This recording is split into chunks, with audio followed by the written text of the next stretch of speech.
Et bienvenue à tous, les abonnés, les rôlistes de passage et tous les autres aussi. Aujourd'hui, une vidéo spéciale pour vous remercier. En effet, la chaîne a atteint 1000 abonnés récemment et ceci, c'est grâce à vous. Donc merci pour votre confiance, votre fidélité et vos retours. Je n'aurais jamais imaginé que l'aventure qui partait d'une petite vidéo pour expliquer ce qu'est le jeu de rôle solo prendrait cette ampleur, donc j'en suis vraiment ravie. Comme vous le savez, sur Sambre JDR, je n'ai rien à vous vendre et tout à partager. Aussi, je vous propose aujourd'hui de vous présenter mon petit jeu de rôle solo téléchargeable gratuitement sur le site itch.io. Je vous mettrai le lien dans la description. Alors ce n'est pas facile de faire la présentation et l'analyse de son propre jeu. Donc je compte sur vos retours également. J'ai écrit et peaufiné ce jeu au printemps dernier et j'attendais une occasion spéciale pour en parler autour de moi. Alors, je crois que nous y voilà. Laissez-moi vous présenter Amorth, un jeu de rôle solo dans lequel j'ai mis une petite partie de mon âme de chauve-souris. Amorth, c'est un jeu de rôle solo écrit par Sambre JDR, en PDF uniquement, et illustré via des clip-art de Canva. Il fait 35 pages, il est gratuit, ou en don libre si vous voulez, téléchargeable sur le site itch.io. De quoi ça parle ?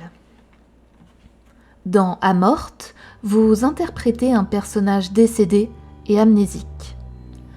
Arrivé au purgatoire, le passeur vous propose un marché. Devenir un ange gardien pour retrouver une partie de votre mémoire. Réussirez-vous votre mission ? Amorth est un jeu résolument mature qui s'adresse à un public averti. Bien qu'il puisse paraître très sombre de premier abord, il reste résolument positif et plein d'espoir. Si, je vous jure. Le système est très simple, à base de 2d6, et votre personnage possède 3 pouvoirs pour lui permettre d'aider les personnes qu'il aura sous sa protection. Le jeu se déroule en alternant 2 phases. Dans la première, il s'agit d'empêcher vos protégés de commettre une mauvaise action. Et dans la deuxième phase, vous récupérez vos souvenirs.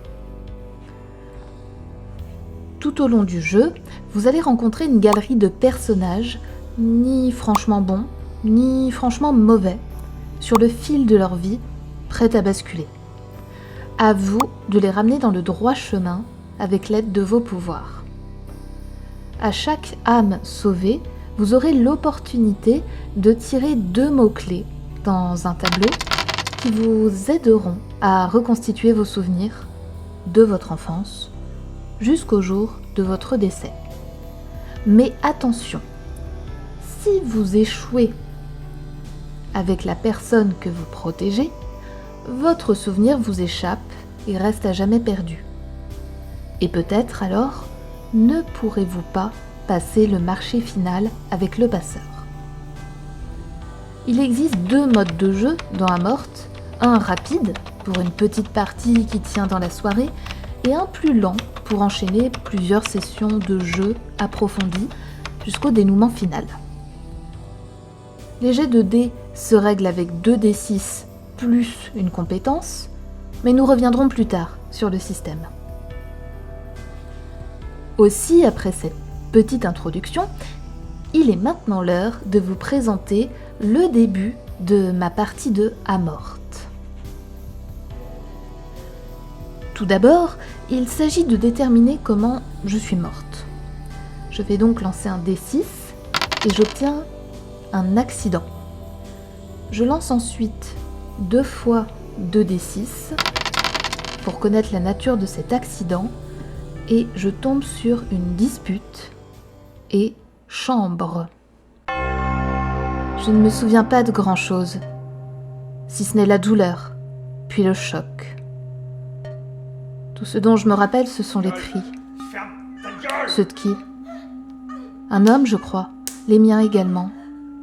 Il était très en colère contre moi, fou de rage même.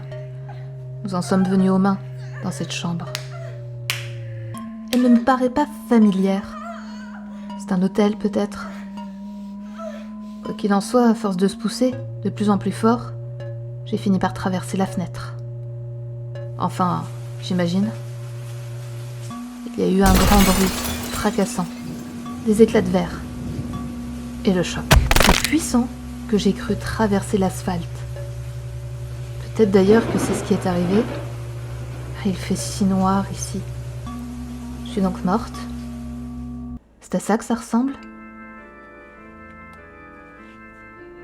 Après avoir rencontré le passeur, je comprends que mon karma n'est pas très joli. Je ne sais pas qui j'étais, mais pas un enfant de cœur a priori. Il me propose un marché, jouer l'ange gardien pour sauver quelques brebis égarées sur Terre, ce qui me permettra de retrouver une partie de mes souvenirs, ainsi qu'une récompense, dont il n'a pas voulu m'annoncer la nature. Ai-je bien le choix? Je vais pas rester ici pour l'éternité quand même. Pour mener à bien ma mission de babysitter, j'ai le droit à 3 nouveaux pouvoirs. C'est là que je vais répartir mes 6 points de compétences. Donc j'en mets 3 dans signes et présages, 2 dans les rêves et 1 dans les vaisseaux. J'espère ne pas tomber sur des personnes stupides ou bizarres, parce que sinon, ça va pas être de la tarte. Et moi, je veux sortir de là. Eh ben, c'est parti. Je vais rencontrer mon premier client, comme on dit dans le jargon. De qui s'agit-il? Michel Bérard. Il n'a pas l'air bien méchant. Oh, par contre, qu'est-ce que ce type est ennuyeux. Et égoïste aussi. Voyons ce qui nous cache de mal. Là, je ne vais pas vous lire, pour pas vous spoiler, la première scène avec Michel, mais à la place, je vais vous montrer comment fonctionne le tableau des mots-clés quand on veut jouer et qu'on a besoin de jouer différentes scènes avec ce personnage-là. Donc pour construire la scène, je dois tirer 2 fois 2d6 et j'obtiens cambriolage et ami. Oh, je vois, monsieur est assureur. C'est pour ça qu'il me paraît si ennuyeux. Mais un assureur véreux, si j'en crois ce que je lis dans ce dossier posé sur la table. Les documents concernent un couple d'amis qui lui font entièrement confiance. Il a la charge de leur contrat d'assurance depuis des années et leur fait payer le forfait Gold. Alors que ces braves gens viennent de se faire cambrioler, il prévoit d'ajouter des frais supplémentaires qui sont pourtant déjà compris dans le contrat. Ce n'est pas très propre tout ça. Mais j'imagine que c'est ainsi qu'il finance la maison de retraite de sa mère. Et lui offre des cadeaux, pour ne pas avoir besoin de lui rendre visite. Ah, Michel, ce n'est pas bien. Quel pouvoir je vais utiliser pour le dissuader d'entuber ses amis? Il m'a l'air plutôt superstitieux. Oh, je sais. Vu qu'il regarde beaucoup la télévision, à chaque fois qu'une pub, un film, une série parlera de cambriolage, d'alarme ou autre, je ferai tomber le dossier qui est sur le rebord de la table. Donc là, pour savoir si mon idée peut fonctionner, je lance 2d6, je rajoute mes 3 points de la compétence signe et présage, et je rajoute plus 1 parce que Michel est particulièrement superstitieux. Et j'obtiens 16, ce qui est une belle réussite, puisqu'il fallait que je dépasse un score de 10. Au moment où je formule cette idée, Michel se réveille en grognant. Il ramasse la télécommande tombée au sol et change de chaîne et monte le son. Puis il se lève et sort de la pièce pour aller pisser pendant la publicité. Une annonce pour les alarmes anti-cambriolage retentit dans l'appartement. J'en profite pour faire tomber le dossier une première fois. La première page bien en vue. Il le ramasse en revenant, sans avoir pris la peine de se laver les mains, ni même de refermer sa braguette. Tout Tout au long de la soirée, je continue de faire choir le dossier à la seule force de ma pensée, pendant sa série policière. Je le vois devenir un peu plus perplexe à chaque fois. Au bout de la 3e, il l'enferme dans un tiroir. Dans la nuit, je tente le tout pour le tout et utilise mon énergie pour ressortir le dossier du tiroir et l'étaler devant le seuil de la porte de sa chambre. Au petit matin, Michel se lève pour se rendre au travail et glisse sur les feuilles du dossier, s'étalant au sol. Son coccyx frappe le carrelage du couloir avec violence. Il ramasse les feuilles en jurant, puis crie de douleur alors qu'il essaye de se mettre debout. Sûrement un tour de rein. Il continue de regarder le dossier d'un air effrayé cette fois. Je comprends que quelque chose se joue dans sa petite tête. Il appelle finalement son lieu de travail pour prévenir qu'il ne viendra pas aujourd'hui, et je l'entends donner des directives à un collègue concernant le dossier de ses amis. Finalement, il lui sera confié et sera traité avec justesse. Première mission réussie. Michel gagne 1 point dans sa jauge d'âme. Comme il atteint un score de 5 sur 6, je peux maintenant aller récupérer mon premier souvenir. Donc je retourne au purgatoire pour rencontrer le passeur qui me félicite. Il me rappelle que Michel était quelqu'un que j'ai connu de mon vivant. La mémoire me revient un peu. Ce type peu scrupuleux était en réalité un habitué que je voyais régulièrement dans un bar du quartier. Il nous est même arrivé d'échanger quelques banalités autour d'un verre. Un soir, que j'avais un peu trop bu, je m'étais épanchée sur un souvenir d'enfance assez douloureux. Les images, les sons, les odeurs m'envahissent alors. Je tire les dés pour savoir de quel souvenir il s'agit. J'obtiens les mots dessin et école. Ah oui. Je revois ce jour-là. Et je m'arrête ici. J'espère que mon exemple aura su vous donner envie d'essayer à votre tour. En tout cas, on ne pourra pas dire qu'il n'y a pas eu de playtest de Amorth. Le jeu fonctionne d'une manière qui, pour moi, se rapproche de ce que j'attends d'un jeu de rôle solo. Bien qu'il paraisse très sombre, il traite avant tout de rédemption.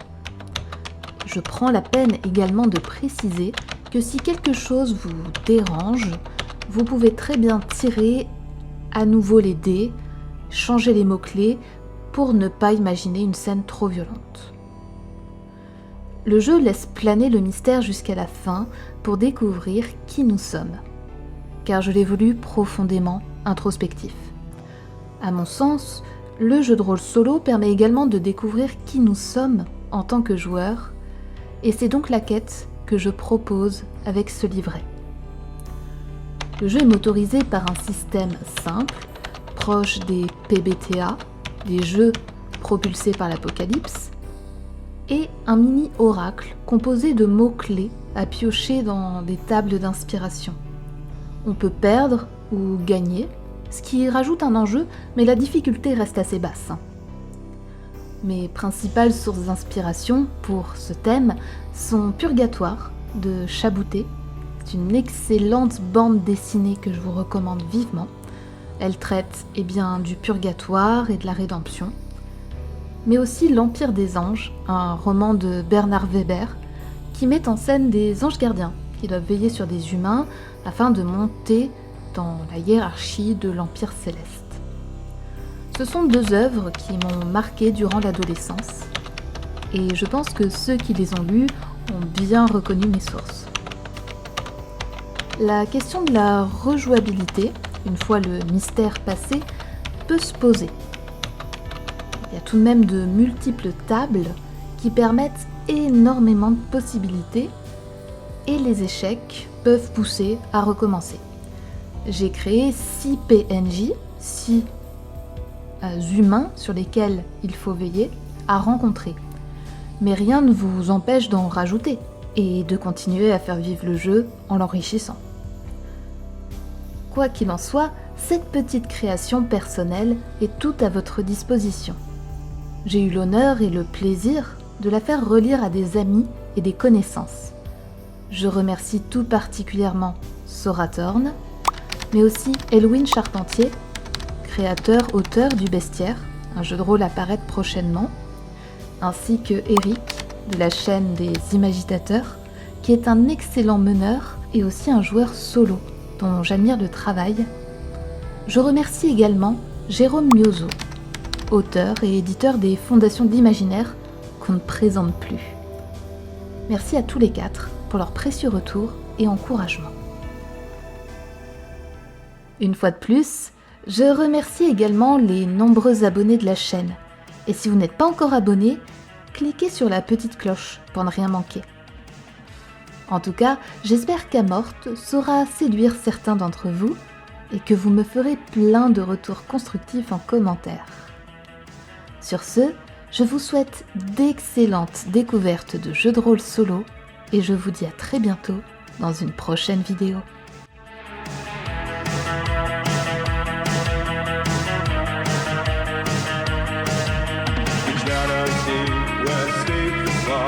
The moonlight spell whispers inside. The heartbeat echoes through the mist. The stars fall to lovers.